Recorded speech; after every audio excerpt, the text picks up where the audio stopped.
बिस्मिल्लाहिर्रहमानिर्रहीम। अस्सलामु अलैकुम वरहमतुल्लाह। एक दफ़ा फिर आपकी खिदमत में हाजिर हैं चैप्टर नंबर 8 लेकर। चैप्टर नंबर 8 फर्स्ट ईयर का fundamentals of trigonometry, very important, इंतहाई इम्पॉर्टेंट। अगर एग्ज़ाम पॉइंट ऑफ व्यू से देखा जाए तो इसमें से शॉर्ट क्वेश्चन भी हैं, इसमें से लॉन्ग क्वेश्चन भी हैं, और वैसे भी ट्रिग्नोमेट्री एक इम्पॉर्टेंट मैथ का हिस्सा समझी जाती है। तो इसको क्योंकि जैसे मैंने पहले आपसे चैप्टर नंबर 1 में जिक्र किया कि कोई भी काम है, कोई भी चैप्टर है, तो उसके कुछ की पार्ट्स होते हैं, और मेरे नज़दीक दुनिया में कोई भी काम जो हमने सरंजाम देना होता है, जो काम हमने करना होता है, उसके कुछ बेसिक उसके रूल्स होते हैं, कुछ उसकी की फैक्ट्स होते हैं कि जो जिनको हम मद्देनज़र रखते हुए उस काम को हम पाया तकमील करना चाहते हैं। तो ऐसे ही ट्रिग्नोमेट्री की जो बेसिक चीज़ें हैं वो अगर आपको आती होंगी तो वहाँ पर आपको चीज़ें याद नहीं करनी पड़ेंगी, क्योंकि बाज़ टाइम लोग करते हैं ट्रिग्नोमेट्री के बिलखुसूस इस चैप्टर में कि सर फार्मूलाज बहुत ज़्यादा है, हम कैसे याद करें। तो डियर स्टूडेंट्स, कोई फार्मूले याद करने की ज़रूरत नहीं है। इंशाअल्लाह हम अपनी तरफ से भरपूर कोशिश करेंगे कि इसकी सारी चीज़ें, सारे कंसेप्ट हम आपको इस तरह से क्लियर करेंगे, आपको कोई चीज़ याद करने की ज़रूरत ना पड़े। तो ट्रिग्नोमेट्री में जो बेसिक, सबसे पहले आपके पास ट्रिग्नोमेट्रिक रेशियोज है। ट्रिग्नोमेट्रिक रेशियोज को अगर मैं यूँ लिखूँ, sine of theta, cos theta, tan theta, basic ये तीन ट्रिग्नोमेट्रिक रेशियोज हैं, और तीन इनका रेसिप्रोकल है, जिसको आप कह सकते हैं साइन को अगर आप लिख सकते हैं, कह सकते हैं sine is equal 1 over cosecant theta, cos theta which is equal to 1 over secant theta, tan theta which is equal to 1 over cot theta, same as अब ये 1 over secant theta, 1 over cosecant theta, तो इसको आप sin theta लिख रहे हैं, तो same as अगर ये बात यूं आ जाए कि 1 over sin theta, 1 over sin theta, तो इसको आप लिख लेंगे क्या, कोसेकेंट थीटा। अगर आपके पास ये है कि 1 over cos थीटा, तो ये आपके पास क्या जाएगा, सेकेंड थीटा, और 1 over cot थीटा, तो इसको आप क्या लिख सकते हैं, tan theta, 1 over tan theta, 1 over tan theta which is equal to cot theta. यूं ये जो 6 ट्रिग्नोमेट्रिक रेशियोज हैं, यह आपस में एक दूसरे की रेसिप्रोकल है, एक दूसरे के रेसिप्रोकल, जिनको मैंने ये लिख लिया है, और सेम एज आपने इनको यूज कर सकते हैं जहां पर भी जिस क्वेश्चन में जो आपको जरूरत पड़ती है, तो वहां पर आप उसको यूज कर सकते हैं। अब इसके बाद इसकी कुछ बेसिक आइडेंटिटीज हैं। वो बेसिक आइडेंटिटीज अगर आपको आती हैं तो आपकी एक्सरसाइज बिल्कुल आसान, वेरी सिंपल। देखेंगे आपने ये जो 10th में पढ़ा होगा, जो बेसिक आइडेंटिटीज है कि cos square theta plus sin square theta is equal to 1, ये बेसिक आइडेंटिटी है। अब देखेंगे बाकी फार्मूला इसके फार्मूलाज हैं, जो बाकी जो आइडेंटिटीज हमें याद करने की जरूरत नहीं पड़ेगी, वो हम सारे के सारे इंशाल्लाह इसी से निकालेंगे। यहाँ पर अगर आप देखें तो ये cos स्क्वायर थीटा की अगर हमें वैल्यू चाहिए तो cos square theta is equal to 1, ये साइन हो जाके माइनस हो जाएगा, 1 माइनस साइन स्क्वायर थीटा। अगर हमें यहाँ पर cos चाहिए होगा तो इसका टेकिंग हम इसी का रूट ले लेंगे। इसी तरह से आपके पास अगर आपको साइन स्क्वायर थीटा की वैल्यू चाहिए या साइन की वैल्यू चाहिए तो sine square theta is equal to 1 minus cos square theta. तो ये आपके पास मजीद इसी से दो फार्मूले बन गए। अब ये आपको याद करने की जरूरत नहीं, जस्ट आपने जो वैल्यूज पुट करनी है। इसके बाद एक और आपके पास आइडेंटिटी है, 1 plus tan square theta equal to secant square theta. देखिए अगर आपको सीकेंट स्क्वायर थीटा चाहिए तो आप क्या करेंगे कि इसमें वैल्यूज पुट करेंगे तो आपके पास सीकेंट थीटा मिल जाएगा, स्क्वायर रूट लेंगे तो सीकेंट थीटा मिल जाएगा। अगर आपको टेन चाहिए तो tan square theta which is equal to secant square theta minus 1। यहाँ से आपके पास टेन स्क्वायर मिल गया और अगर टेन चाहिए तो आप इसका स्क्वायर रूट ले लेंगे। इसके बाद एक और आइडेंटिटी आपके पास आती है 1 plus cot square theta which is equal to cosecant square theta. अब कोसेकेंट आपको वैल्यू चाहिए तो आप इस फॉर्मूले में वैल्यू पुट करेंगे तो आपको मिल जाएगा। तो यहाँ अगर आपको कॉट की वैल्यू चाहिए तो cot square theta which is equal to cosecant square theta minus 1। तो यूं आप बहुत ही आसानी के साथ तमाम ट्रिग्नोमेट्रिक रेशियोज की वैल्यूज निकाल सकते हैं। आपको जब भी कहीं वैल्यूज दी जाए, एक वैल्यू देके आपको ये कहा जाए कि बाकी ट्रिग्नोमेट्रिक रेशियोज की वैल्यूज फाइंड करें, तो बाकी ट्रिग्नोमेट्रिक रेशियोज की वैल्यूज फाइंड करने के लिए ये आइडेंटिटीज आपको आनी चाहिए। तो मैं आपके पास आपके पास ये आइडेंटिटी आ गई, उसके बाद ये आइडेंटिटी आ गई और ये थर्ड वन ये आपके पास आइडेंटिटी आ गई। अब इसी से हमने इससे हमने ये दो बनाई, इससे हमने ये बनाई, इससे हमने ये बनाई, वो सिंपल। अब इसमें एक बात आती है कि चूंकि मैं एक सिर्फ मसाले के तौर पर लेता हूँ, क्या हमें कॉस फाइंड करना है तो यहाँ पर आपके पास कॉस का रूट लेंगे तो आपके पास यहाँ पर यू बन जाएगी cos of theta is equal two plus minus 1 minus sign square theta. तो यहाँ पर आपने कौन सा सिंबल चूज करना है कि प्लस लगाना है उसके साथ या माइनस लगाना है। तो इसके लिए हमें यहाँ पर एक और चीज सीखनी होगी क्वाड्रेंट के। क्वाड्रेंट क्या होते हैं और कौन से ट्रिग्नोमेट्रिक रेशियोज कहाँ पर पॉजिटिव होती हैं, कहाँ पर नेगेटिव होती हैं, तो ये चीज आपको इसके साथ आना इंतहाई जरूरी है। बेसिकली हमारे पास 4th क्वाड्रेंट होते हैं।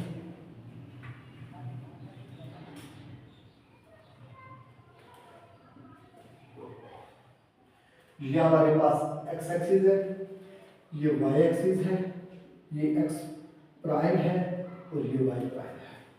अब यहाँ पर आप जो चीज आपने नोट करनी है, जो आपको बहुत अच्छी तरह से आनी चाहिए कि यहाँ एंटी क्लॉकवाइज हम अगर एंगल को मेजर करते हैं तो ये आपके पास होता है एंगल 0 में, और यहाँ पर आपके पास होता है 90 degree which is equal to π/2 in radian, और ये आपके पास यहाँ पर कौन सा एंगल बन रहा होता है 180 डिग्री और which is equal to pi in radian, और यहाँ पर आपके पास एंगल बन रहा होता है 3π/2 जिसको आप कह सकते हैं 270 डिग्री, और यहाँ पर आप वापस यहाँ पर मान जाते हैं 2 पाई और 360 डिग्री।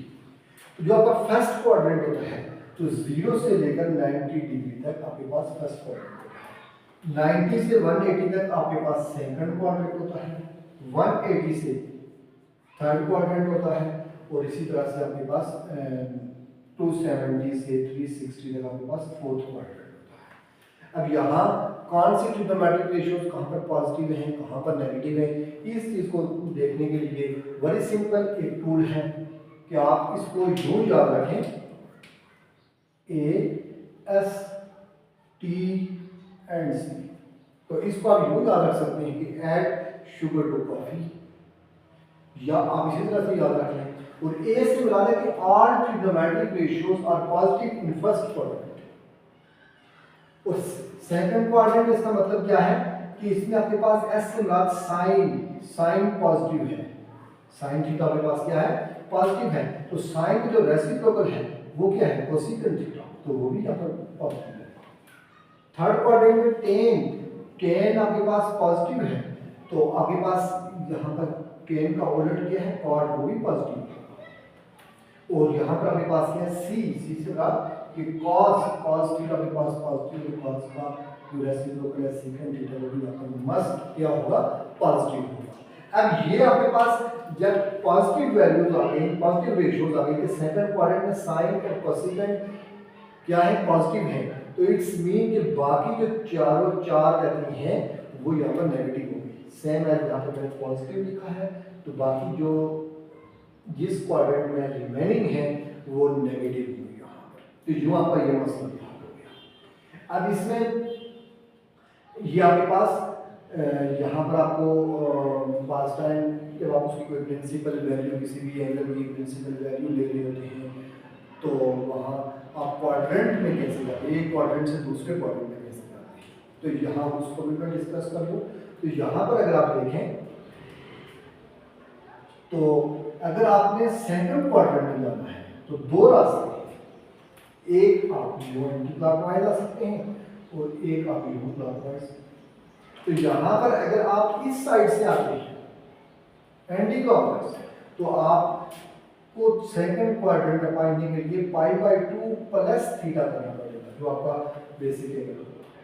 उसमें π/2 को ऐड करेंगे तो आप सेकंड क्वाड्रेंट में पहुंच जाएंगे, और या आप क्या करेंगे पाई में से उसको माइनस कर लेंगे तो आपके पास π थीटा, तो आप वहां पर पहुंच जाएंगे सेकंड क्वाड्रेंट।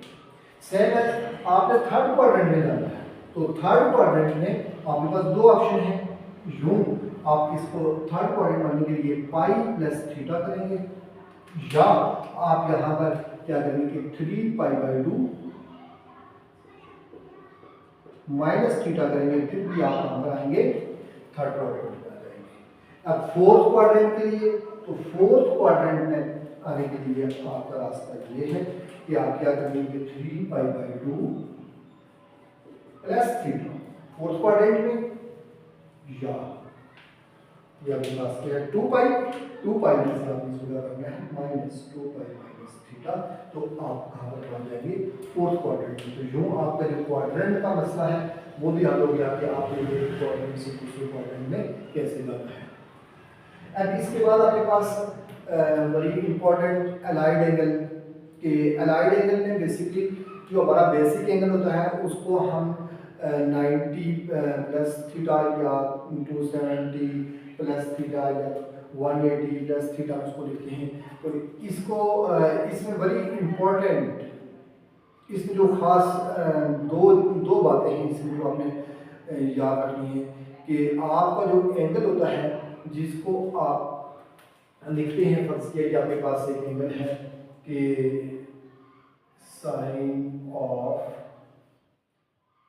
π/2 प्लस थीटा, ये आपके पास तो अलाइड एंगल के इस कंसेप्ट में आपको मैं साथ पहले एक चीज बता दूं, कोरेशियो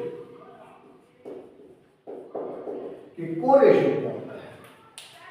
तो अलाइड एंगल में क्योंकि हम एंगल को 90 के या π/2 के मल्टीपल की फॉर्म में लिखते हैं, तो यहाँ पर जब आपके पास π/2 का मल्टीपल कोई ऑड नंबर होगा तो जो ट्रिग्नोमेट्रिक रेशियो है वो अपनी कोरेशियो में चेंज हो जाएगी, और जब π/2 का जो मल्टीपल है वो कोई इवन नंबर होगा तो उस टाइम वो ट्रिग्नोमेट्रिक रेशियो चेंज नहीं होगी। ये बहुत खास बात है। अब कोरेशियो का आंसर ये आपके पास जो साइन थीटा, इसकी जो कोरेशियो है वो cos थीटा है। इसी तरह से वापस जो cos की कोरेशियो है वो साइन है, cosecant theta secant theta, tan theta, और इसकी कोरेशियो क्या है cot थीटा। अब एंगल चेंज कब होगा, सॉरी ट्रिग्नोमेट्रिक रेशियो कब चेंज होगा कि जब π/2 का जो मल्टीपल है वो आपके पास क्या है कोई ऑड नंबर है, तो ट्रिग्नोमेट्रिक रेशियो अपनी कोरेशियो में चेंज हो जाएगी। एक ये बात। दूसरा हमें ये पता होगा कि हमें सिंबल कैसे लगाना है, उसके साथ साइन कैसे लगाना है, माइनस आएगा प्लस आएगा, तो ये चीज। तो इसमें इसी को अगर आप देखें सबसे पहले या आपके पास देखें साइन π/2 प्लस थीटा, जहाँ पर इसका π/2 का मल्टीपल क्या है 1 है, तो 1 में है तो ये ऑड है, इसका मतलब साइन अपनी कोरेशियो में चेंज होगा, इसमें चेंज हो जाएगा cos में चेंज हो जाएगा, इट्स मीन कि आपके पास आ गया cos ऑफ थीटा। अब आपने सिंबल लगाना है, सिंबल कौन सा साइन लगाना है कि cos के साथ क्या होगा प्लस आएगा या माइनस आएगा। तो आप देखेंगे π/2 में थीटा क्या हो रहा है ऐड हो रहा है, तो π/2 में जब थीटा ऐड हो रहा है कौन से क्वाड्रेंट में जाते हैं, तो आप सेकंड क्वाड्रेंट में जाते हो। सेकंड क्वाड्रेंट में अगर आप देखें तो साइन क्या होता है पॉजिटिव होता है, लिहाजा ये क्या रहेगा पॉजिटिव रहेगा। वेरी इंपॉर्टेंट कि आपने ओरिजिनल ट्रिग्नोमेट्रिक फंक्शन को देखना होता है, ठीक है। और यहाँ पर ये आपके पास जो दो खास बातें हैं, एक तो अपनी कोरिलेशन में कोई ट्रिग्नोमेट्रिक फंक्शन क्या चेंज होगा, और दूसरा आपने उसका सिंबल कैसे बनाना है। में से कोई एक अगर आप देखेंगे जिसमें नेगेटिव आ रहा हो तो हम उसको भी यहाँ पर देख लेते हैं। सपोज के साइन 3π/2 हम ये ले लेते हैं कि साइन 3π/2 प्लस थीटा। अब यहाँ पर आप इसको अगर देखें तो π/2 इसका मल्टीपल क्या है, 3 इसका मल्टीपल है, ऑड है, ये अपनी कोरेशन में चेंज हो जाएगा तो cos ऑफ थीटा हो गया। जब cos थीटा हो गया तो अब आप इस बात को देखें कि आपने यहाँ पर सिंबल जो लगाना है 3π/2 में ये ऐड हो रहा है 3π/2 के पास ये है, 3π/2 में ऐड हो रहा है, फोर्थ क्वाड्रेंट में चले जाए और वहां पर देखिए साइन आपके पास क्या होता है, तो फोर्थ क्वाड्रेंट में साइन क्या होता है, नेगेटिव होता है, क्योंकि हमने इस ओरिजिनल फंक्शन को देखना होता है। तो यहाँ पर आपके पास जो साइन आ गया वो क्या आ गया कि नेगेटिव आ गया, तो माइनस cos थीटा। यूं इसमें ये जो दो खास बातें थी ये बात याद रखनी। इसके बाद आपका जो बेसिक जो इसमें चीजें ट्रिग्नोमेट्री के अंदर अगर आप देखें तो वो आपके पास ये आपके पास कि साइन ऑफ माइनस थीटा इसके इक्वल है, इसी तरह से cos ऑफ माइनस थीटा ये किसके इक्वल होता है, और इसी तरह से tan ऑफ माइनस थीटा ये किसके इक्वल होता है। तो यहाँ पर साइन ऑफ जो माइनस थीटा किसके इक्वल होगा, minus sine theta. cos of theta किसके इक्वल होता है, cos of minus theta cos theta, और tan ऑफ माइनस थीटा ये किसके इक्वल होगा, tan of minus tan of theta. तो सेम एज यहाँ जो ये ट्रिग्नोमेट्रिक साइन का जो रेसिप्रोकल है वो आपके पास कोसेकेंट थीटा, तो कोसेकेंट भी कोसेकेंट ऑफ माइनस थीटा क्या होगा, minus cosecant. Secant of minus theta क्या होगा, सीकेंट थीटा, क्योंकि जो cos है ये इवन फंक्शन है, लिहाजा ये आपके पास हमेशा पॉजिटिव रहता है। अब ये आपके पास जो इसकी इंतहाई इंपॉर्टेंट टूल्स थी ट्रिग्नोमेट्री फंक्शन ट्रिग्नोमेट्री के अंदर, अब इसमें जो एक बात रही है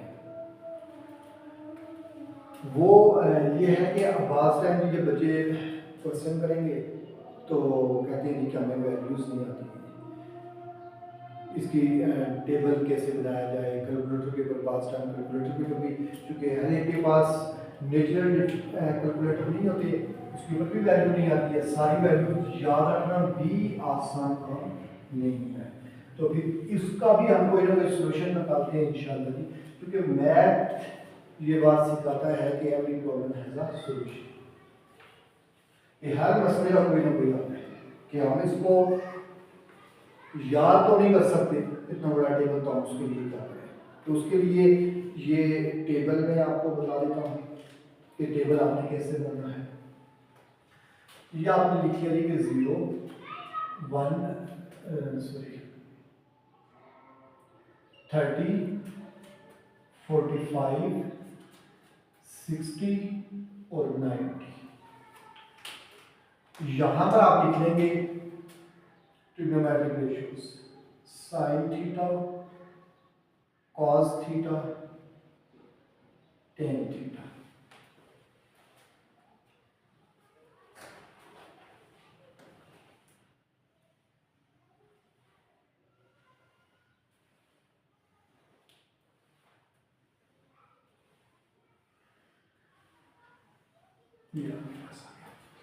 अब उम्मीद है कि आपको इसकी अच्छे से समझ आ जाएगी और उसके बाद नेक्स्ट टाइम आप खुद इसको बनाएंगे।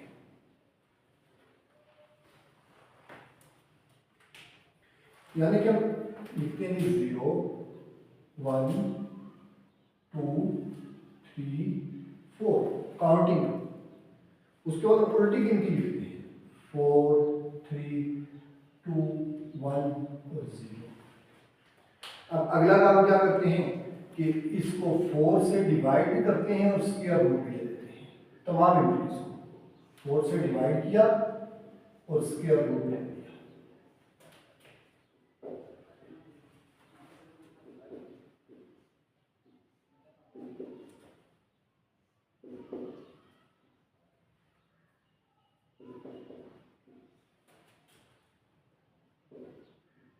ये अब इसको सिंप्लीफाई करेंगे।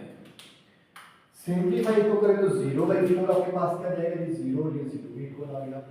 1/4 तो ये आपके पास 1 का रूट 1 आ गया, इसका रूट 2 आ गया। इसको अगर सिंप्लीफाई करें तो 1/2 कैंसिल हो जाएगा, तो 1/√2 आ गया। यहाँ पर इसको अगर देखें तो √3/4 का रूट 2 आ गया, ये आपके पास 1 आ गया, 1 का रूट 1। यहाँ पर आपके पास 1 आ गया, ये आपके पास √3/2 आ गया, ये आपके पास 1/√2 आ गया।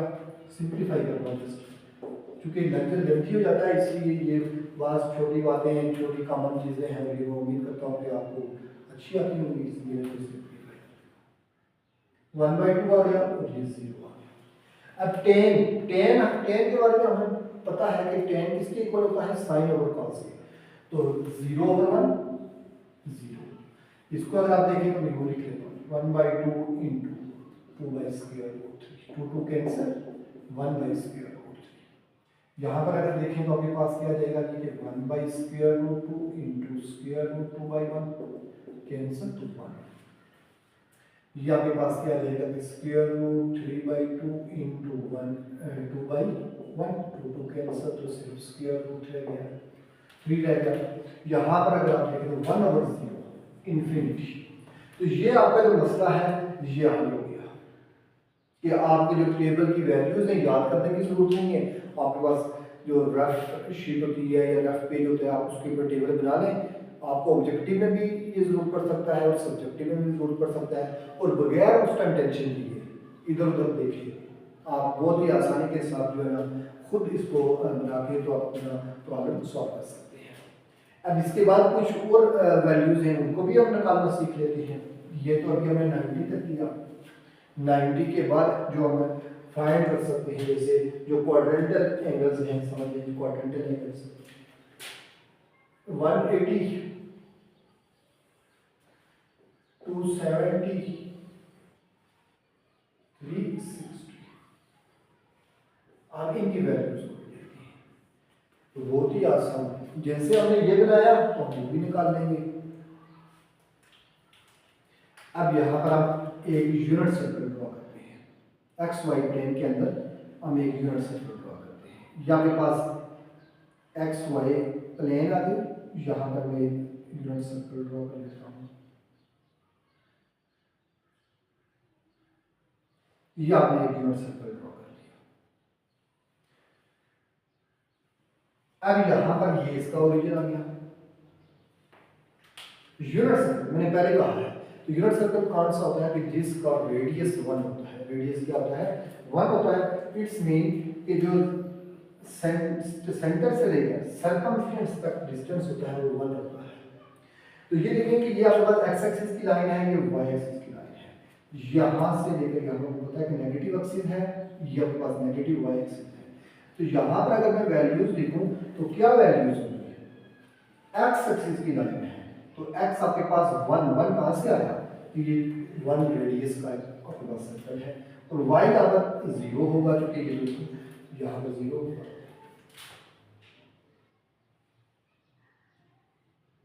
और यहाँ पर अगर आप y एक्सिस के ऊपर है तो y में आपके पास x 0 होगा और y आपके पास क्या होगा, 1 होगा।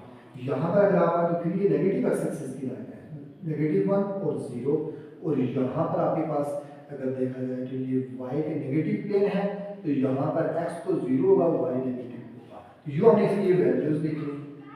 अब इसका क्या फायदा होगा, फायदा इसका ये हुआ कि हम जानते हैं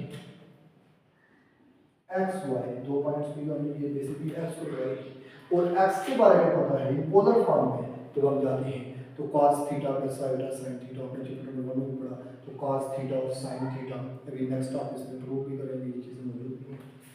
तो x क्या होता है, cos theta, cos x cos, और sin y, y आपके पास क्या है sin।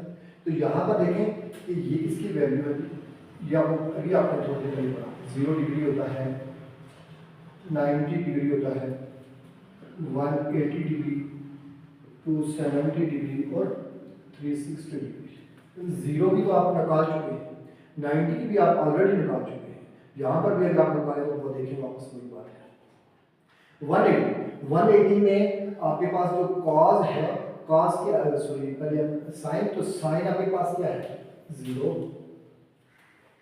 कॉस आपके पास, तो कॉस आपके पास क्या है -1, और टेन 0 पर -1 0। 270 पे चले जाए तो 270 पे आपके पास जो साइन है, साइन आपके पास क्या है -1, और cos को अगर देखें तो cos 0 और -1/0 ये आपके पास क्या आ जाएगा इन्फिनिटी। अब यहाँ पर आप देखें 360 का, और ये भी मैं आपको बता दूं कि 360 और 0 ये वैल्यूज सेम होती है, क्योंकि आप नजर आपको आप देख रहे हैं कि ये एक ही जगह पर ये एंगल बन रहा है। तो आपके पास क्या जाएगा कि साइन 360 ये भी 0 आ गया, cos 361 आ गया, और जो टेन आपके पास है, टेन आपके पास 0 और 1 क्या रहेगा 0, टेन 360 आपके पास क्या हो गया 0 हो गया। तो यूं आपके पास जो वैल्यूज का एक इशू था तो वो भी हल हो गया।